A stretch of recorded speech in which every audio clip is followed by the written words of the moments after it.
우리 6월 넷째 주 우리 오후 예배 우리 경배와 찬양 우리 시작하도록 하겠습니다. 우리 먼저 성령이여 임하소서 우리 찬양 함께 힘차게 박수로 찬양드리겠습니다.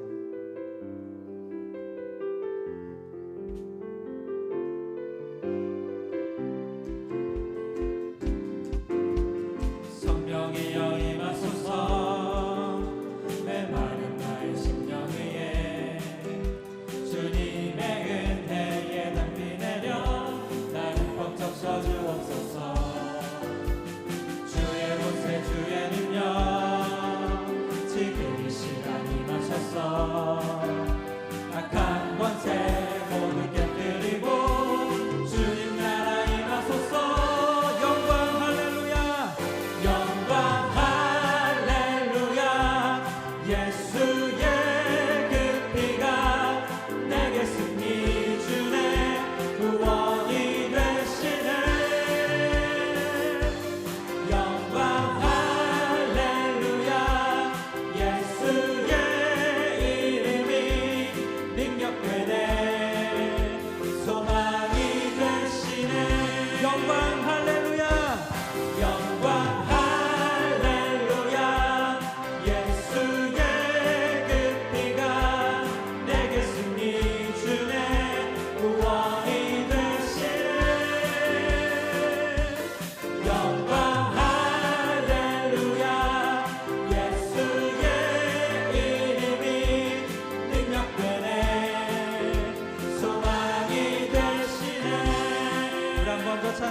성령이여 임하소서. 성령이여 임하소서 메마른 나의 심령 위에 주님의 은혜에 담비 내려 나를 꽉 적셔 주옵소서. 주의 권세 주의 능력 지금 이 시간 임하셔서 악한 권세 모두 깨뜨리고 주님 나라 임하소서.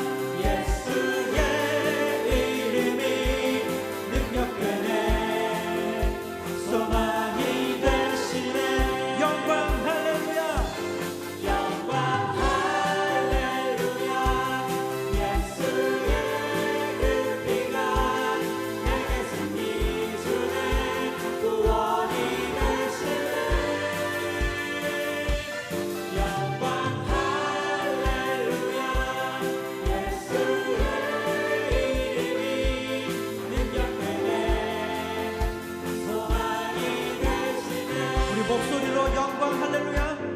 영광 할렐루야. 예수의 그 피가 내게 승리 주네. 구원이 되시네. 영광 할렐루야. 영광 할렐루야. 예수의 이름이 능력되네. 소망이 되. 우리 마지막으로 한 번 더 선포합시다. 영광 할렐루야. 영광 할렐루야. 예수의 그 피가 내게 승리 주네. 구원이 되시네. 영광 할렐루야. 예수의 이름이 능력되네. 소망이 되시네. 아멘. 우리 난 예수가 좋다오 우리 찬양 이어서 우리 박수로 함께 찬양드리겠습니다.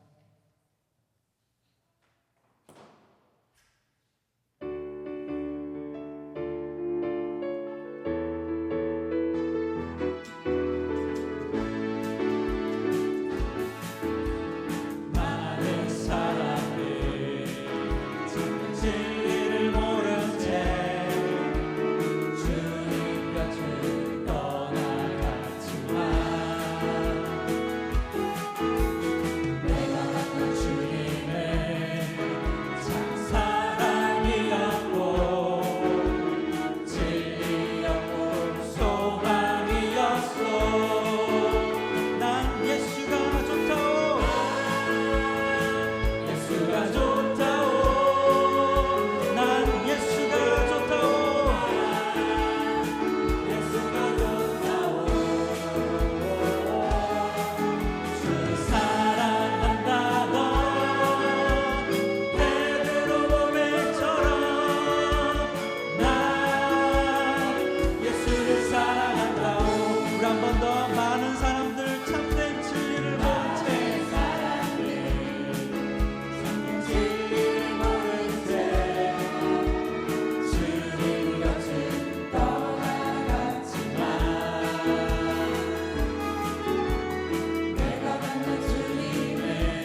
할렐루야. 우리 찬양이 끝나면 말씀 나눔이 있고 또 목장별로 나눔 시간이 있지 않습니까? 우리가 한 2년이 넘었나요? 2년째인가요? 2년 반, 2년이 넘었죠. 처음에는 이렇게 말씀 나눔을 우리끼리 하는 게 어두운 밤처럼, 밤에 만난 것처럼 되게 뭐랄까 어색하고 막막하고 무슨 말을 해야 될지, 그렇지만은 이렇게 점점 동이 터오면서 해가 떠오르듯이 우리가 시간이 지나면서 조금 더 자연스러워지고 서로가 좀 더 가까워지고, 그러면서 우리가 서로 나누는 이 은혜 가운데 예수님의 사랑이 있음을 점점 더 알아가는 그런 느낌인 것 같습니다. 언젠가 될지 모르겠지만 이제 아주 한낮에 뜨거운 그 땡볕이 될 때까지 우리가 조금 더 마음을 열어서 서로의 은혜를 나눔에 좀 더 가까워지고 어색한 것들이 사라지고, 특히나 이 자리에서 말씀 나눔을 하시는 순서가 될 때에 거리낌 없이 정말 자연스럽게 삶의 은혜가 나오는 그날까지 함께 이제 서로 격려하시면서 응원하고 용기를 북돋아주면서 이 자리에 모두가 나와서 함께 은혜를 나누는 그런 귀한 시간이 우리 모두에게 돌아오기를 소망합니다. 아멘. 네, 우리 나를 지으신 주님, 우리 찬양 함께 드리겠습니다.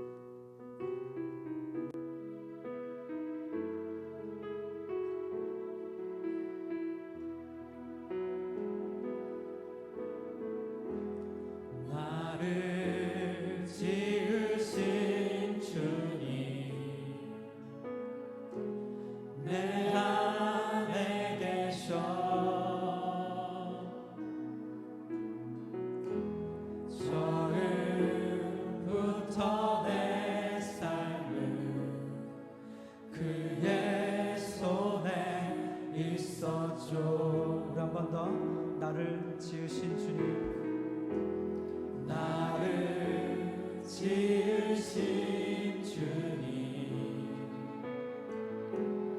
내 안에 계셔.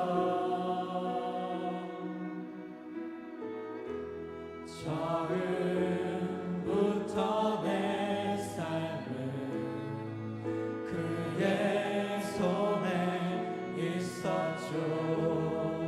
내 이름 아시죠? 내 이름 아시죠? 내 모든 생각도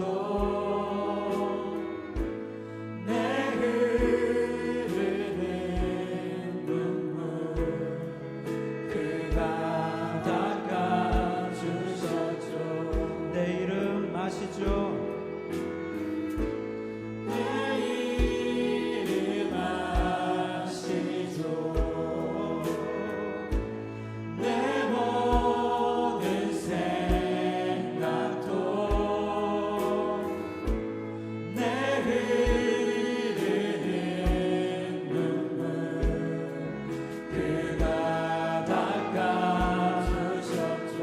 주님, 내 이름 아시죠?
난 그의 소유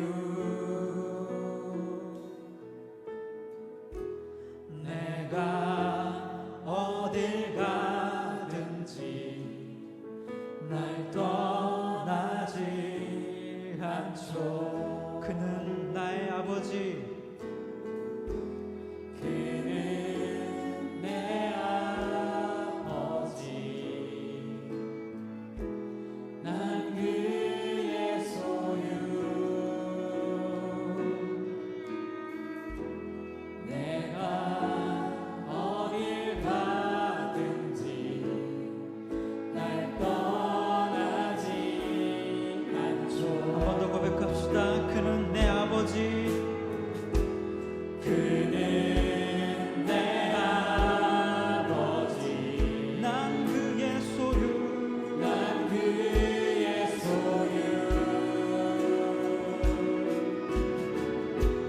내가 어딜 가든지 날 떠나지 않죠. 우리 믿음으로 고백합시다. 내 이름 아시죠? 내 이름 아시죠. 내 모든 생각도 나 바라부를 때 그가 들으시죠. 내 이름 아시죠? 내 이름 아시죠. 내 모든 생각도 다 바라부를 때 그가 들으시죠.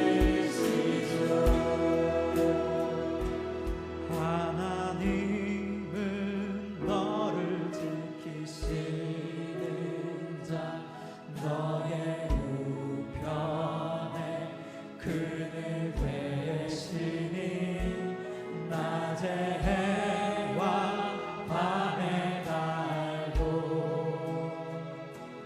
너를 해치 못하리. 하나님은 너를 지키시는 자 하나님은 너를 지키시는 자 너의 환난을 면케하시니 그가 너를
이 시간 예배를 위해서 최가병 집사님 대표로 기도해 주시겠습니다.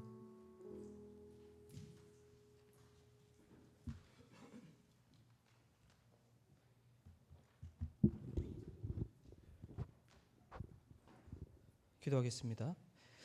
거룩하신 하나님 아버지, 오늘 복된 주일에 저희를 예배의 자리로 불러주시고 일주일 동안 은혜와 평강으로 지켜주심을 감사드립니다.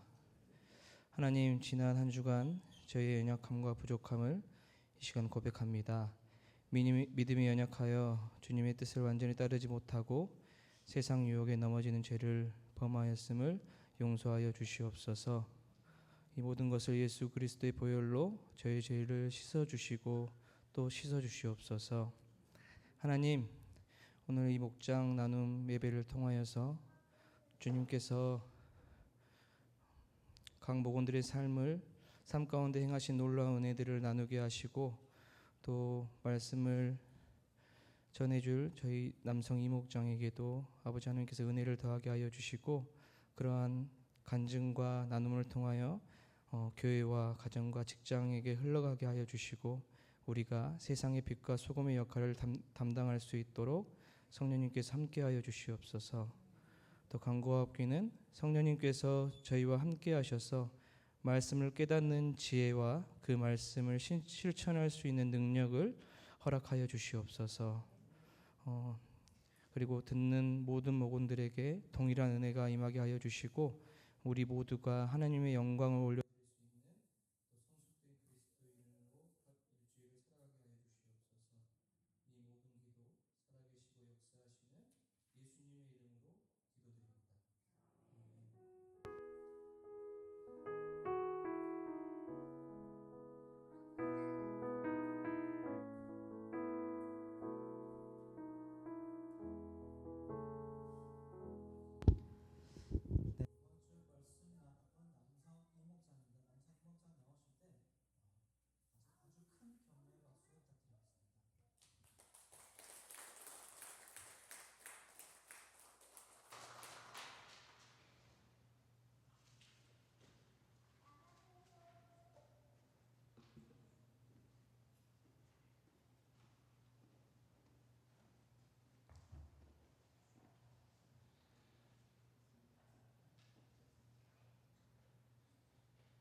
저 이목장입니다. 오늘 말씀은 말라기 3장 가지고 말씀을 나누고자 하는데, 목사님을 통해서 우리가 말라기 대소선지서를 전부 다 설교 말씀을 들었습니다.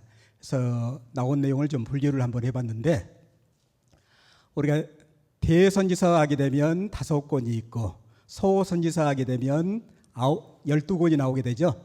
그러면 대선지서 하게 되면 누가 있습니까? 에레미야가 나오고 이사야가 나오고 또 다니엘과 에스겔이 나와 있죠. 예. 그런데 여기서 이제 포로 시대 전과 포로 시대 후를 한번 구분 한번 해봤습니다.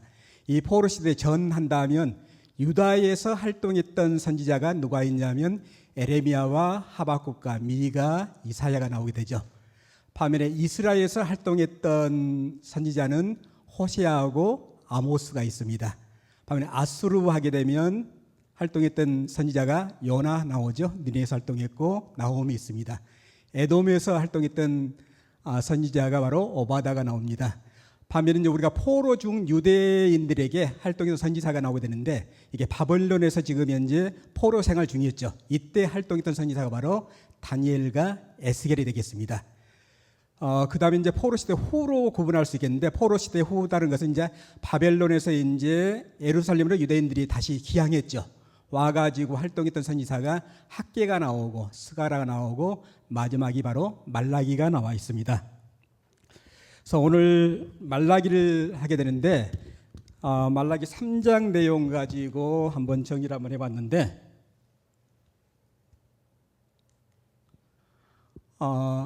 우리가 그 포로 생활 중에서 이제 유대로 귀하는 이유가 바로 이사야 45장 1절에 보게 되면 주께서 기름 부은 이라고 나오게 되는데, 이게 바사의 고레스 왕을 칭하게 되죠. 고레스 칙령이라는 것은 왕의 명령을 얘기하는데, 왕의 명령에 의해서 유대인들이 다시 예루살렘을 와가지고 공동체를 재건하게 됩니다.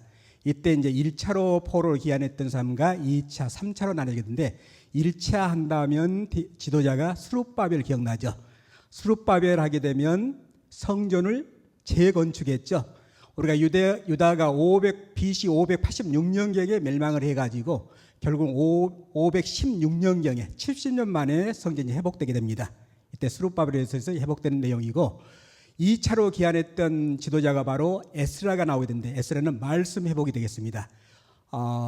유대로 와가지고 에스라가 그동안에 이 말씀, 어떤 말씀을 전했냐 하면, 그동안 우리가 하나님을 떠나 있다 해가지고 되도록이면 이제 안식일을 지키자. 첫 번째가 안식일을 지키자. 두 번째는 이방인과 결혼하지 말자. 세 번째는 하나님의 율법과 규례를 잘 지키자 해가지고 말씀적으로 신앙적으로 교육을 시켰던 사람이 바로 2차의 에스라가 되겠습니다. 3차 한 다음에 이제 느헤미야는 잘 알고 있죠. 성벽을 회복한 사람이 되겠습니다. 이렇게 해서 기한해가지고 예루살렘의 공동체를 이제 재건을 하게 되죠. 그러면 여기에서 이제 우리가 구약성경을 쭉 읽다 보게 되면 뭐 다 알고 있겠지만은 제사장과 선지자가 나오게 되는데, 한번 정의를 한번 해봤습니다. 사전 찾아보게 되니까 제사장은 제사, 의식, 전례를 집도하는 사람으로 제사장 그럽니다. 우리가 제사장 한다면 레위 지파 중에서 아론의 후손들이 주로 제사장 역할을 많이 했죠. 이 제사장 역할은 어떤 역할을 해주고 있냐면 하나님께 제사 드리는 역할을 해주고 있습니다. 민수기 4절에 본다면 하나님께 제사 드리고 나오네요. 또 하나의 제사장의 역할이 바로 중요한 역할이 뭐냐 하면 백성의 신앙을 지도하며, 역대하 15장 3절에 본다면 신앙을 지도하는 역할도 바로 제사장의 역할이 되겠습니다. 반면에 선지자는 하나님으로부터 소명을 받고 하나님의 말씀을 대언하는 사람을 바로 선지자라고 하는데, 선지자는 뭐 우리가 대선지서, 대하고 소선지자를 전부 다 공부를 했기 때문에 많은 사람들이 선지자가 되는데, 하나님의 메시지를 전달하는 사람, 두 번째는 백성들에게 때로는 경고하고 해결을 촉구하게 되고, 또는 고통받는 백성들에게 위로와 소망을 적인 얘기를 해준 사람이 바로 선지자가 되겠습니다. 그러면 이제 말라기 3장을 본다면 3장에서 말라기란 뜻을 목사님께서 말씀하시기를 나의 사자, 하나님의 전달자라고 얘기를 하셨습니다. 즉 이스라엘의 하나님의 마음을 이스라엘 백성에게 잘 전달시킨 마지막 선지자로 말라기죠. 그래서 하나님의 말씀을 이스라엘 백성들이 잘 전달한다 해서 말라기는 뜻이 되겠습니다. 이 말라기는 언제 활동했냐면 BC 5세기 활동했는데 BC 5세기 한다면 까마득하죠. 우리가 성전 건축이 언제 재건축이 완공이 됐냐면 BC 우리가 유다 멸망이 586년이고 70년 만에 성전 건축이 회복됐으니까 516년이죠. 516년 후 100년 후에 말라기가 활동을 했는데 이때 시기가 이제 느헤미야가 예루살렘 성벽을 재건한 후에 이스라엘 백성이 영적으로 나태해지고 부패된 시기에 말라기는 활동했다 합니다.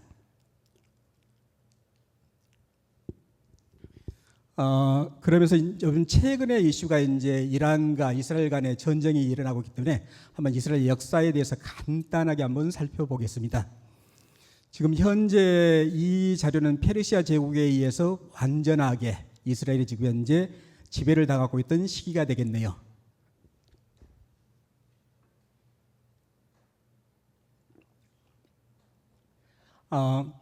그다음 페르시아 이후로 유대 땅을 지배했던 나라가 바로 그리스인 헬라 제국이 나오게 되죠. 헬라가 나오게 되고, 그다음에 헬라 제국 이후에 유대 땅을 지배했던 나라가 로마가 있죠. 로마.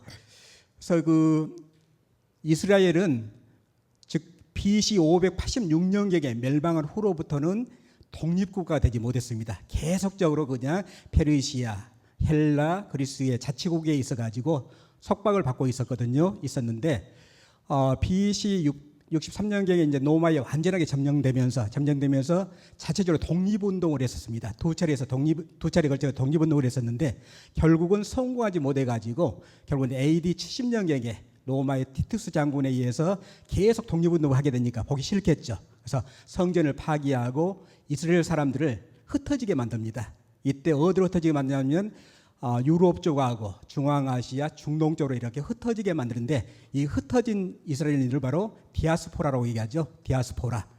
이렇게 흩어지게 만든 다음에 이렇게 쭉 흩어져서 살고 있다가 결국은 유대인들이 이제 자체적으로 공동체를 형성하면서 유럽에서 풀을 쌓기 시작합니다. 쌓아가지고 1차 세계대전 때 영국을 많이 돕게 되거든요. 도와가지고 결국은 1947년경에 유엔에서 이스라엘 좀 독립시켜주자 해가지고 투표를 하게 되는데 거의 만장일치로 해가지고 이스라엘을 회복시켜줍니다.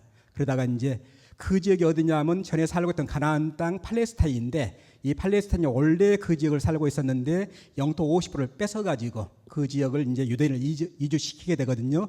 그때가 이제 1948년 5월 14일경에 완전하게 이스라엘이 다시 한번 재건됩니다. 그래서 우리가 말라기서에 나왔다시피 이스라엘은 하나님께서 사랑하셨다 했는데 이 사랑한 증거가 바로 여기에 나와 있죠.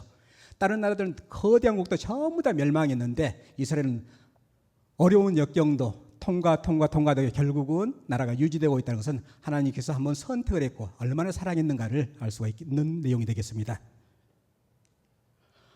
그러면 말라기 때의 이스라엘 백성의 상태는 어떤 상태였냐면 이렇게 정리해 볼 수가 있겠습니다. 말라기 시절에 이스라엘 백성들의 상태를 본다면 하나님께 대한 사랑과 신앙이 식어가는 시기였다. 특히 중요한 제사장들의 타락과 부패가 심했다. 그 다음에 일반 백성들이 11조와 예물을 바치지 않았다. 그 다음에 이방 여인과의 결혼이 증가됐다. 사회적 불의와 도덕적 타락이라고 볼 수가 있겠습니다. 이런 상태가 지속되기 때문에 하나님께 모든 마음을 쏟을 수가 없게 되겠죠. 그 증거를 본다면 하나님 말씀에서 나와 있는데 느헤미야서를 보게 되면 확실히 알 수가 있습니다. 제사장들이 타락과 부패해야 한다면 느헤미야서 13장 4절 5절 내용이 나오는데 다 같이 합독하겠습니다. 이전에 우리 하나님의 전에 방을 맡은 제사장 엘리야십이 토비야와 일락이 있었으므로 토비야를 위하여 한 큰 방을 만들었으니 그 방은 원래 소재물과 유황과 그릇과 또 레위 사람들과 노래하는 자들과 문지기들을 11조를 주는 곡물과 새 포도주의 기름과 또 제사장들에 주는 거제물을 두는 곳이다 했네요. 이때 시기가 지금 토비야가 나오게 되는데 이 토비야는 느헤미야서에 또 한번 나오고 싶습니다. 그 느헤미야가 성벽을 건축할 때 산발락과 더불어 가지고 방해를 했던 인물, 암몬 사람인데 방해를 했던 인물이 바로 토비야가 되겠습니다. 근데 이 토비야가 암몬에서 그 암몬 지역도 그 당시에 그 페르시아의 통치를 받고 있었는데 그 지역에서 암몬 지역에서 가장 높은 총독 역할을 했던 사람이 바로 도비아가 되겠습니다. 근데 이 도비아가 결국은 그 이스라엘 귀족들과 결혼을 하게 됩니다. 결혼을 해가지고 결혼하게 됐는데 하필이면 제사장 엘리야십의 친척인 것 같아요. 친척인 것 같아가지고 엘리야십이 성전에 원래가 이 성전 곳간에 11조를 들여놓은 곳간이 되겠는데 이 곳간을 전체 비워버리고 거기다가 도비아를 살 수 있는 방을 만들어줍니다. 이렇게 부패했다는 것을 타락했다는 것을 알 수가 있겠죠. 그러므로 인해 가지고 이 11조를 받을 수가 없게 되면 내인들이 성전에서 이제 봉사를 해야 되는데 내인들이 역할을 살 수가 없게 되겠죠. 그래서 흩어지게 되는 내용이 되겠습니다. 자, 또 하나 느헤미야서를 보게 되면 13장 23절 28절 두 구절을 다 같이 합독하겠습니다.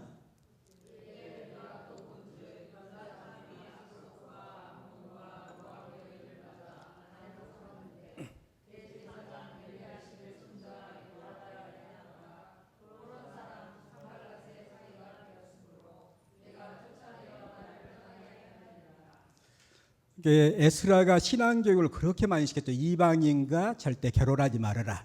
이방인과 결혼하지 말라는 것은 어느 때 경험을 했냐면 솔로몬 때 경험을 했기 때문에 그렇게 에스라가 신앙교육을 시켰는데 말라기 때 보게 되면 유다 사람들뿐만 아니라 특히 제사장 손자까지 이렇게 이방인과 결혼했다는 것은 얼마나 하나님 말씀을 경시하고 무시했는지를 확인할 수 있겠습니다. 그 말라기 3장 내용에서는 이제 그 보통 하나님과 이스라엘 백성 사이에 이스라엘 백성은 나름대로 하나님에 대한 원망이 상당히 심했을 것입니다. 반면에 하나님께서는 이스라엘 백성들 하고 싶은 얘기가 상당히 많았겠죠. 문답 형식으로 보통 6개의 문답 형식이 나오게 되는데 이 3장에서는 2가지의 문답이 나오고 있습니다. 이스라엘 백성이 뭘 잘못했는지, 뭘 오해를 하고 있는지. 첫 번째 오해를 했던 것이 내용이 바로 정의의 하나님이 어디 계시냐 함이니라 나오네요. 말라기 2장 17절에서 이게 3장과 같이 연결됩니다. 모든 악을 행하는 자는 여호와의 눈에 좋게 보이며 그에게 기쁨이 된다 하며 말하기를 정의의 하나님이 어디 계시냐 함이니라 하니라. 악을 행하는 자를 여호와께서 좋게 보고 있다. 기쁨이 된다 이렇게 표현하고 있죠. 이스라엘인들이. 물론 우리가 현재 살고 있는 것도 보게 되면 악이 상당히 부패와 심한 사람들이 보통 세상의 권력을 많이 잡고 있고 뇌물을 갖다 바치게 되면 또 진급도 되고 이런 세상을 생각을 한다 하게 되면 과연 정의 하나님은 어디에 있겠느냐. 아마 이스라엘 백성도 아마 그 상태를 보고 나서 이렇게 얘기를 한 것 같습니다. 그런데 하나님께서 뭐라고 하냐면 너희는 말로 나의 여호와를 괴롭혔다 그러죠. 어머머 우리가 어떻게요? 나오죠. 그림 보게 되면 우리가 무슨 말을 했다고요? 말도 안 되는 누명을 이렇게 하고 있는데 아마 그 상을 본다 하게 되면 과연 정의 하나님은 어디에 계시는가 하고 공유할 수도 있습니다. 근데 하나님께서는 말씀으로 정확하게 얘기하고 계시죠.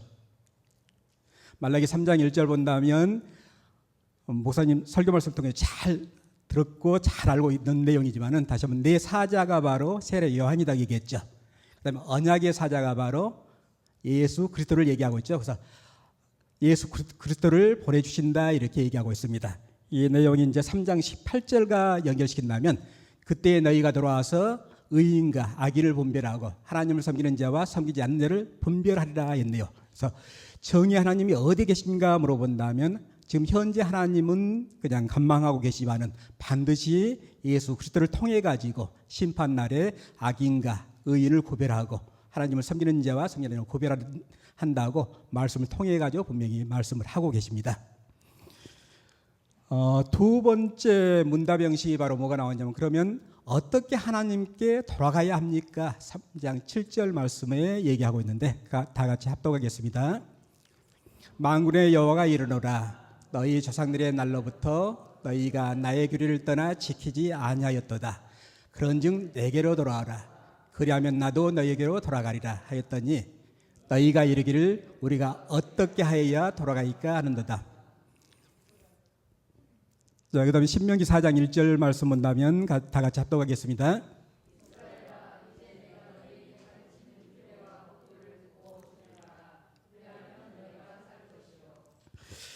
그 하나님께서는 이스라엘 백성을 선택해 가지고 결국은 이스라엘 백성들과 결혼을 하게 됩니다. 결혼할 때 우리가 사랑의 서약, 언약식을 벌이게 되죠. 이 언약이 바로 결혼 생활하면서 반드시 지켜야 할 것을 얘기하게 되는데 이게 바로 나의 규례, 법도가 되겠습니다. 즉 십계명이죠. 십계명을 지켜라 이렇게 얘기했는데 이스라엘 사람들이 하나님과 있을 때는 지키는 듯 하다가 결국은 처음으로 이제 지키지 않았던 것이 가나안 땅에 가가지고 풍요의 신, 부자를 보게 되죠. 부자를 보게 되니까 결국은 이스라엘인들이 바람나가지고 바알신을 섬기게 되죠. 그때부터 아마 이스라엘은 바알신으로 완전히 돌아간 것이 아니라 바알과 하나님을 겸으로 해가지고 섬겼지 않나 이런 생각이 듭니다. 내가 좋을 대로, 내 생각 방향으로 좋을 대로 이렇게 바알신을 섬기면서 하나님의 규례를 떠났다는 내용을 얘기하고 있습니다. 그래서 돌아와라 하게 되면 너가 나의 규례를 지키지 아니하였도다. 그래서 떠나게 되는데 반드시 너희가 살려면 규례하고 법들을 준행해라고 얘기했죠. 준행해라. 그래야지 너희가 살 수 있다. 살 수 있다. 그래서 하나님께로 돌아와라 하더라도 과연 돌아옵니까?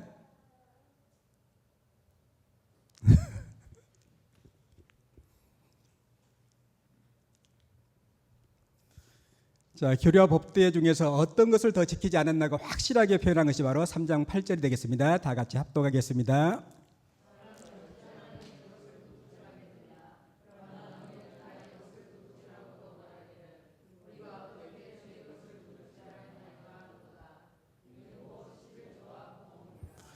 자, 그 당시에 하나님께서 돌아오라 이렇게 외쳐도 우선적으로 예배에서 형식적이고 타락했다는 것을 확인할 수 있겠죠.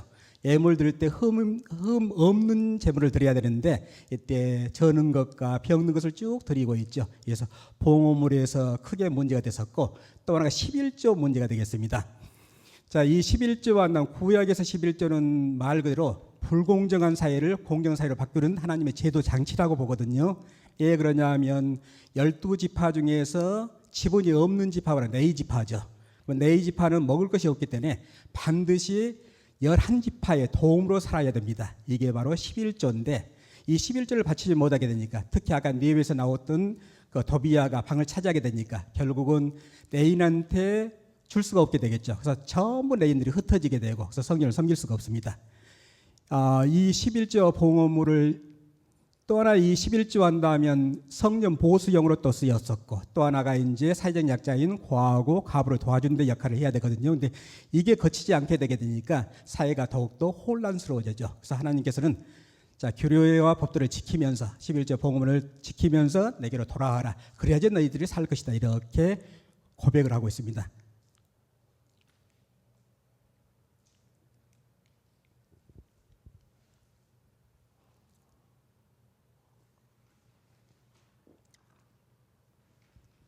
그래서 말라기 3장 내용은 6개의 문답 형식이 있는데 말라기 내용에 6개의 문답 형식이 있는데 3장에는 이렇게 2개가 나와 있습니다. 그래서 3장 목사님 설교하셨던 부분을 한번 정리를 한번 해봤고요. 그다음에 마지막으로 적용과 나눔을 본다면 메시아이신 예수님의 초림을 예비한 세례 영같이 성도된 우리는 주님의 재림을 예비하는 자가 되고 있는가? 나는 나에게 맡겨진 하나님 나라의 확장과 복음 사교를 위해서 가정과 직장과 사업장에서 어떻게 감당해 가고 있는가? 이 내용을 한번 생각을 해봤거든요. 그래서 교회 생활에서 가장 중요한 것은 말씀과 기도와 찬양인데 그래서 저한테 부족한 것은 아직도 많이 보는 말씀도 부족하고 기도도 부족하고 찬양도 많이 부족한데 그래서 이제 말씀을 좀 더 하나님에 대해서 알고 또 공부를 해야 되겠다 생각을 해. 뭐 계속적으로 하고 있는 것은 저는 생명의 삶은 매일 꾸준하게 하나님 말씀은 접하고 있거든요. 접하고 있는데 때에 따라서 이제 내가 아침 일찍 출발하고 갈 때 본다면 하나님 말씀을 못 짓고 떠날 때가 많이 있어요. 그래서 그걸 대비해서 한번 쭉 생각을 해보게 되니까 내가 청년 때 주로 했던 상황이 바로 말씀 카드가 있대요. 그 카드가 지금도 남아 있습니다. 그래서 그 카드를 들고 나서 하루에 한 구절이라도 좀 암기를 해보자 하고 실천을 해보고 있는데 읽을 때는 그 내용이 선명히 들어와요. 근데 암기를 하려고 하면 하나도 생각나지 않습니다. 벌써 그런 나이가 돼가지고 좀 그런데요. 네. 그래도 이제 여기서 꺾이지 않고 꾸준하게 할 예정입니다. 그리고 또 하나 이제 말씀의 메시지는 항상 주고받고 있는 우리 동료들이 있어나서 이 말씀 가지고 약간 개조해서 이제 우리 자녀들한테도 이제 계속 읽든 안 읽든 계속 보내고 있습니다. 계속 보내게 되면 어떤 상황이 좀 더 나아지지 않을까 이렇게 생각을 하고 있습니다.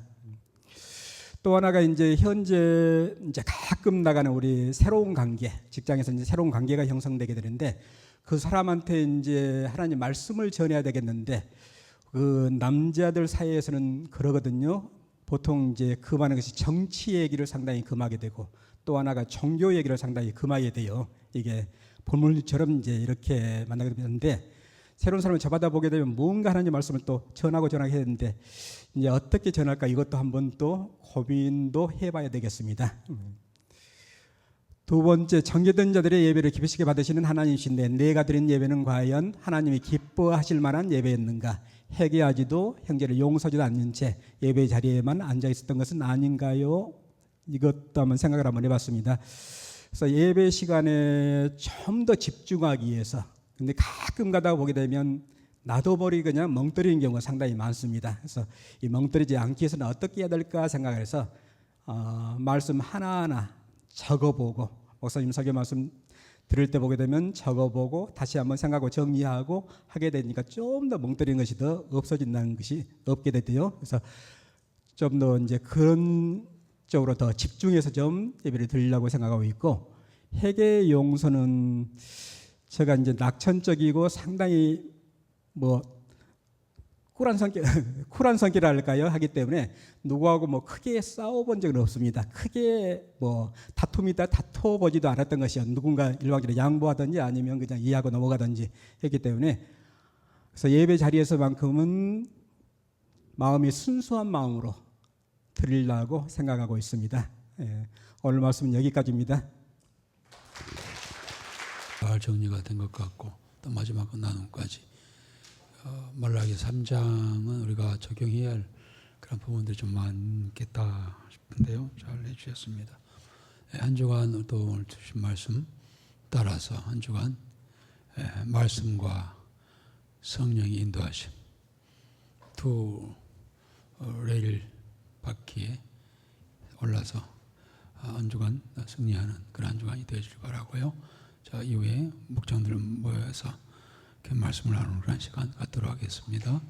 오전에 오늘 이렇게 오후에도 찬양으로 영광 돌려드리고 또 찬양을 통하여서 우리에게 그런 은혜를 주신 것을 감사를 드립니다. 또 우리 이목장 우리 양장로님을 통하여서 그동안 전하였던 그런 소선지서, 대선지서 전체적인 내용들을 다시 한번 간략하게 요약하며 정리를 받게 되니 더욱더 감사를 드립니다. 우리가 진리를 알지니 진리가 너희를 자유케 하리라고 하여 써온데 우리가 말씀을 정확히 잘 알아야만이 또 바로 적용하고 또 바로 살아가야 될 줄 압니다. 이렇게 잘 정리되어서 우리가 어떻게 다시 한번 살아갈 것인가 알게 하여 주시니 더욱 감사를 드립니다. 오늘도 말라기 3장을 가지고 목장별로 모여서 말씀을 나눌 때 그 이에 성령이 함께 하옵시고 힘과 능력과 희망과 어떤 소망과 격려와 위로와 더 나아가서 치료의 그런 시간들 되게 하옵소서. 예수님의 이름으로 기도하옵나이다. 아멘.